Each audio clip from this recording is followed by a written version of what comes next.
Meiosis significa disminuir. ¿Por qué? Porque una célula diploide 2N va a pasar a ser una célula haploide, ¿vale? Que tiene solo N, o sea, de 46 va a pasar a tener 23 cromosomas. Forma parte de la reproducción sexual.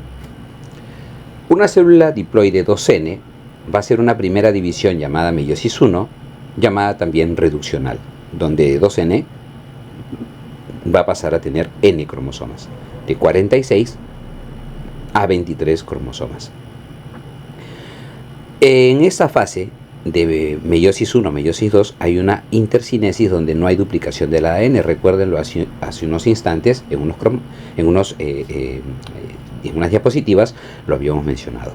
La segunda división, llamada meiosis 2, es también llamada la división ecuacional, donde estos 23 cromosomas van a pasar a tener células hijas también con el mismo número de cromosomas, que es 23. Veamos cómo. Recuerden que esta meiosis 1 y meiosis 2 también tiene su profase, metafase, anafase y telofase, todas 1 para meiosis 1 y todas 2 para meiosis 2, con características súper importantes. En la meiosis 1, la profase 1 se va a dividir en 5 tipos: leptotene, cigotene, paquitene, diplotene y diacinesis. Aquí en leptotene lo que va a ocurrir es que va a haber condensación de la cromatina y formación de los corpúsculos llamados también cromosomas. En el cigotene, estos se van a unir en cromosomas homólogos y van a formar su complejo sinaptomérico. En paquitene va a ocurrir el famoso crossing over, que es el entrecruzamiento para la recombinación genética, ¿vale?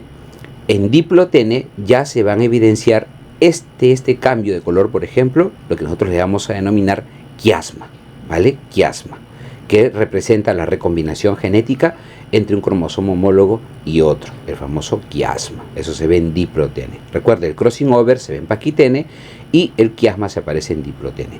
Y en diacinesis, pues, va a desaparecer la membrana nuclear y se van a empezar a separar los cromosomas, terminando la profase 1. Entonces, miren, una célula diploide, ¿sí?, va a replicar su ADN. Esta célula de 46 cromosomas se va a parear, hace su meiosis 1, profase 1, con las 5 etapas que hemos visto, luego la metafase 1, la anafase 1 y la telofase 1, ¿vale?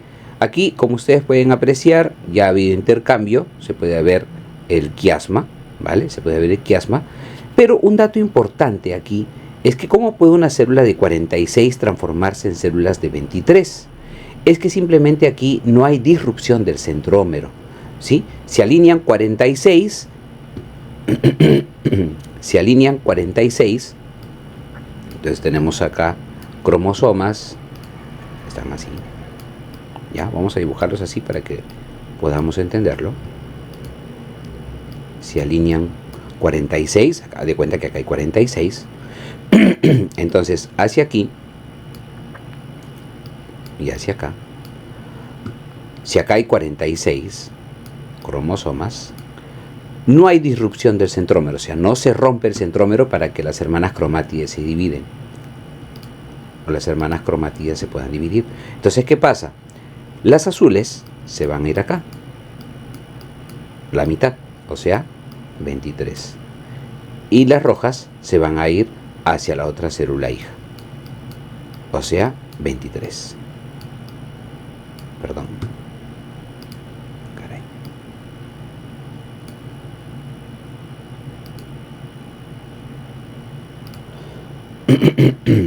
23. Entonces, 23 y 23 son 46. ¿Sí? Porque no hubo disrupción de centrómero. Por lo tanto, si acá hay 46, las azules serán un lado, la mitad, y las rojas, que son la otra mitad, se van hacia el otro lado. De esta manera, 46 se ha dividido en 23 cromosomas para una célula hija y en 23 cromosomas para otra célula hija. De esta manera, una célula 2N pasa a ser N, de 46 a 23, porque no hay disrupción de centrómero. Por eso ustedes pueden ver que cada cromosoma con sus cromátides hermanas se va hacia un lado. Acá habrá 23 y aquí también habrá 23.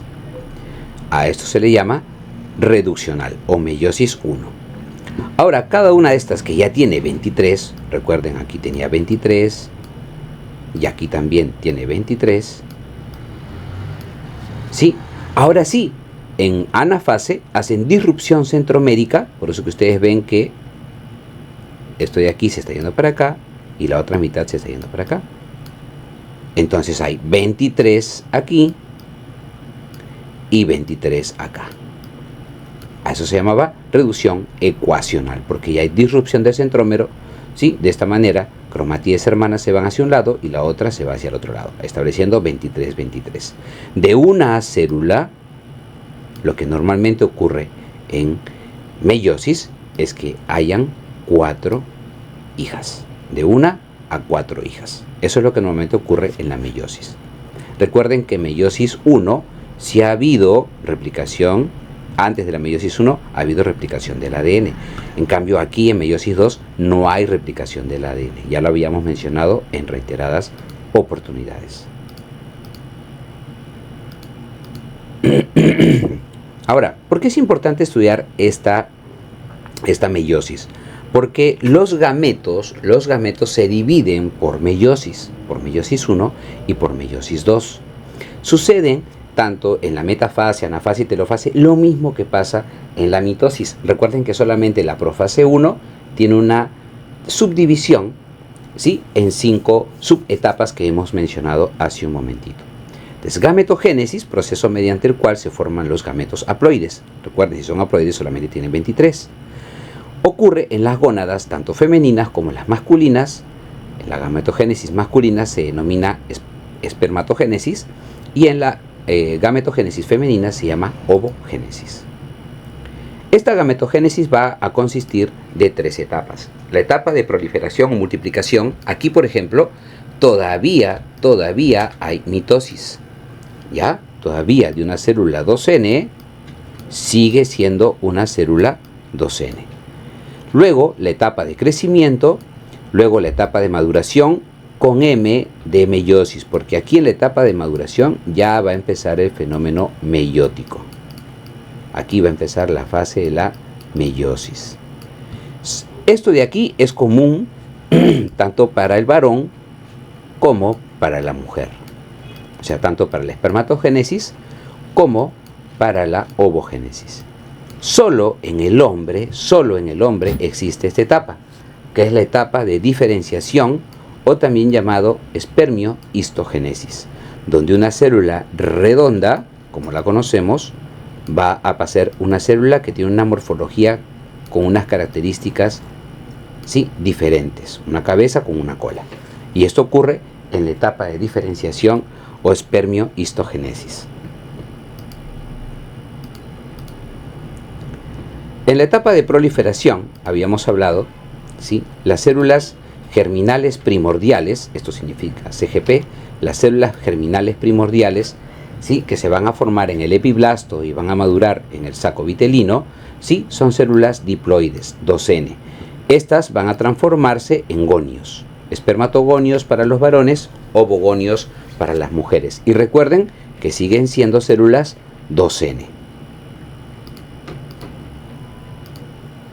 Luego pasan a la fase de crecimiento, donde lo único que hacen es que esta célula simplemente va a ganar masa celular.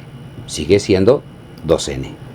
Luego de la fase de crecimiento vamos a tener a la fase de maduración. Es importante, ¿por qué? Porque recuerden que aquí en la fase de maduración con M de meiosis, acá se empieza a tener esta etapa de la meiosis. Entonces, como producto de la primera división se van a obtener los espermatocitos secundarios y los ovocitos secundarios. Recuerden que estos ya son Ns. Han pasado de ser 2N a ser N. Luego sobreviene la segunda división meiótica, que va a originar en los hombres espermátidas y en las mujeres seguirán siendo los ovocitos secundarios. Los espermatocitos aún tienen que pasar por el proceso de diferenciación o espermio-histogénesis. Recuerden, para ser de una célula redonda a tener esa conformación con una cabeza, un cuello y una cola. Eso ocurre en esta etapa de la espermio-histogénesis.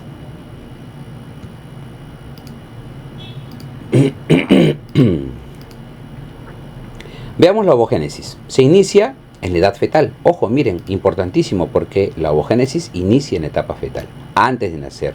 Y se va a reiniciar en la pubertad con la primera menstruación y posteriormente en forma mensual en cada ciclo menstrual. Entonces, antes de nacer, miren, ha tenido sus ovogonios de 46 cromosomas. Estas se van a multiplicar, van a crecer y más o menos al nacer van a tener 400.000, ¿sí?, huevitos. 400.000 huevitos. Las mujeres nacen con ovocitos primarios detenidos en diplotene. Entonces, dice desde la pubertad, desde que empieza la menstruación, este ovocito primario de 46 cromosomas activa su meiosis. Entonces, la diferencia con el hombre es que este ovocito primario se va a dividir en una célula N, que es un ovocito secundario con 23 cromosomas, ¿vale? Pero va a haber una repartición desigual o inequitativa entre uno y otro. A este que se le ha dado la mayor cantidad de nutrientes, mayor cantidad de células, de organelas nucleares, etcétera, etcétera, se llamará ovocito secundario, y al otro el primer corpúsculo polar. Este va a desaparecer. Luego este ovocito secundario va a continuar después de la fecundación, por eso es acá espermatozoide, con su meiosis. La fecundación activa la meiosis 2. De esta manera ya se va a formar un óvulo de 23 cromosomas, igual con una repartición desigual entre una célula y otra, estableciendo un óvulo y el segundo corpúsculo polar. ¿Quién produce el segundo corpúsculo polar? La fecundación. Ese dato es súper importante. Entonces miren aquí una división tanto para el hombre como para la mujer. Veamos en el hombre. El hombre, ¿vale? El hombre tiene su célula germinal primordial que es diploide, ¿vale? Y esto se va a quedar así hasta la pubertad. Por lo tanto, podemos deducir que el hombre nace con célula germinal primordial.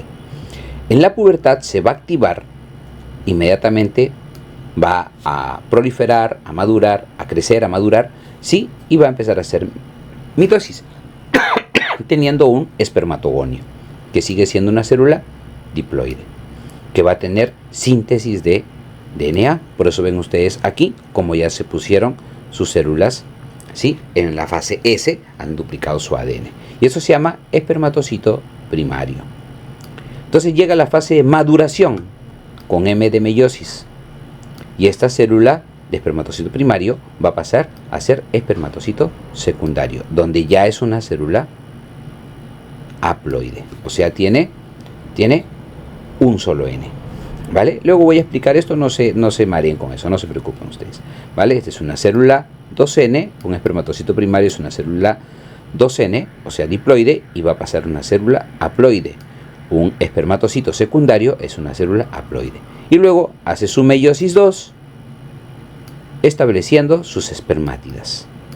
4 espermátidas. De un gonio, ¿vale? De un gonio, al final tiene 4 espermátidos, o sea, 4 células. Recuerden que aquí falta el proceso de espermio-histodifrenciación para formar de espermátida a espermatozoide, con su cola y todo lo que conocemos. Eso es lo que acontece en el hombre. Ahora veamos lo que acontece en la mujer. En la mujer, ellas tienen una célula germinal primordial en etapa intrauterina. Habíamos mencionado eso en diapositivas anteriores, que es una célula diploide, ¿sí? Luego, su proceso de proliferación, crecimiento y parte de su maduración, ¿sí?, van dentro del útero también, en etapa de gonia. Esa oogonia es todavía una célula diploide. Hace su síntesis de DNA, ¿sí?, sigue siendo una célula diploide. Ahora ya no se llama gonia, ahora ya se llama ovocito primario. Las mujeres nacen con ovocito primario detenido en profase 1, específicamente en diploteno. Luego llega la pubertad, empiezan a menstruar con M de meiosis 1, hacen su primera meiosis, convirtiéndose en un ovocito secundario. Y ya en ovocito secundario, ellas siguen siendo ya no diploides, sino ahora son haploides. ¿Vale? recuerden que la distribución es inequitativa, tanto para uno como para otro. Este de acá seguirá siendo un ovocito secundario y este de aquí se llamará primer cuerpo polar. No sigue esta ruta, olvídenlo por favor, ya no sigue esta ruta. La única que sigue la ruta de la división es el ovocito secundario, que ya es una célula haploide, o sea, con 23 cromosomas. Luego hace su proceso de meiosis 2 una vez que ocurre la fecundación. Recuerden que la fecundación activa la meiosis, ¿sí? Entonces, llega a ser ovocito secundario, hace su proceso de meiosis 2 y queda al óvulo, o también llamado ovocito definitivo, ¿sí? Donde también vuelve a tener este ovocito una célula haploide, 23 cromosomas, con el segundo cuerpo polar, que no se va a dividir. Y eso es lo que acontece en las mujeres. Entonces, en el hombre, recuerden, nace con célula germinal primordial, y en las células de Sertoli, el espermatogonio en la base va teniendo sus procesos de diferenciación hasta el proceso de espermio-histodiferenciación para transformarse en un espermatozoide. Ya lo hemos mencionado hasta la saciedad. Recuerden que eso ocurre en las células de los túbulos seminíferos, específicamente en las células de Sertoli. Entonces miren aquí un resumen. Vamos con azul para varoncitos y lo hacemos de esta forma, ¿vale? Células germinales primordiales. Recuerda que las células germinales primordiales son 2N, ¿sí? En ellos ocurre la proliferación. 2N con 2 cromátides es un espermatogonio. Luego sigue la fase de crecimiento, donde solamente ganan masa celular, ¿sí? Este espermatogonio se transforma en ovocito primario, que sigue siendo 2N, pero aquí ya hizo, como ustedes ven, 2 cromátides, 4 cromátides, o sea, 2 cromátides, 1, 2, ahora ya es 4 cromátides, 1, 2, 3, 4, ¿vale? 4 cromátides, espermatocito primario. Empieza su proceso de maduración con M de meiosis, y este espermatocito primario se va a transformar en un espermatocito secundario, que ya es N con 2 cromátides, ¿vale? Luego hace meiosis 2 y se transforma en una espermátide. Recuerda que un espermatogonio origina 4 células haploides.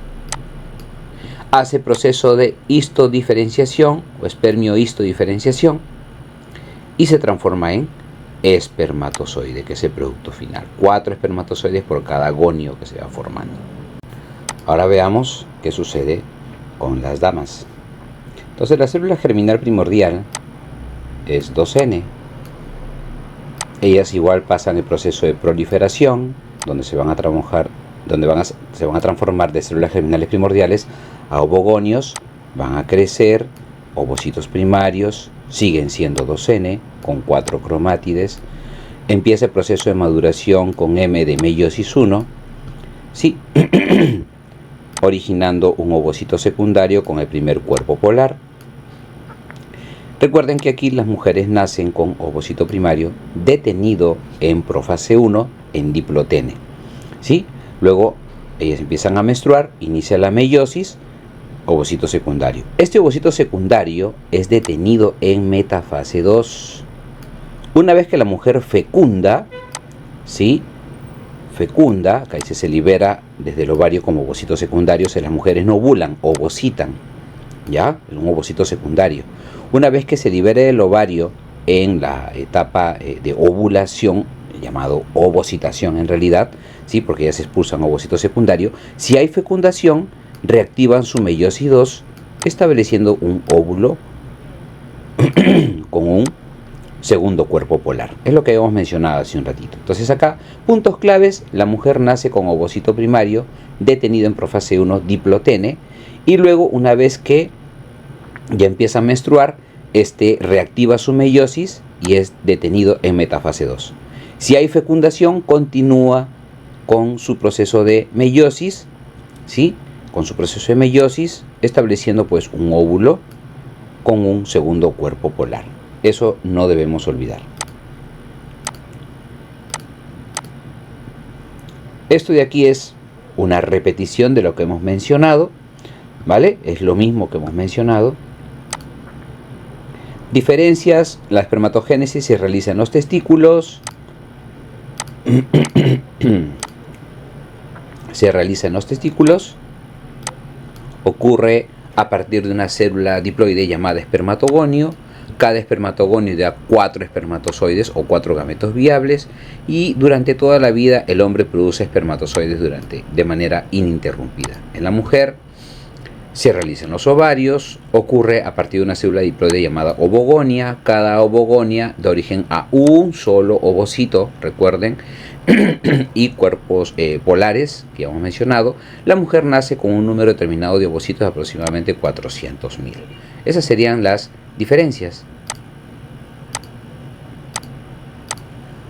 Y las semejanzas, pues, que constituyen su proceso de la gametogénesis: hay producción de células sexuales o gametos, intervienen tanto divisiones mitóticas al inicio, recuerden, de célula germinal primordial a ovogonio hasta primario, ¿sí? Y luego meióticas, ¿no? Cuando ya empiezan a madurar.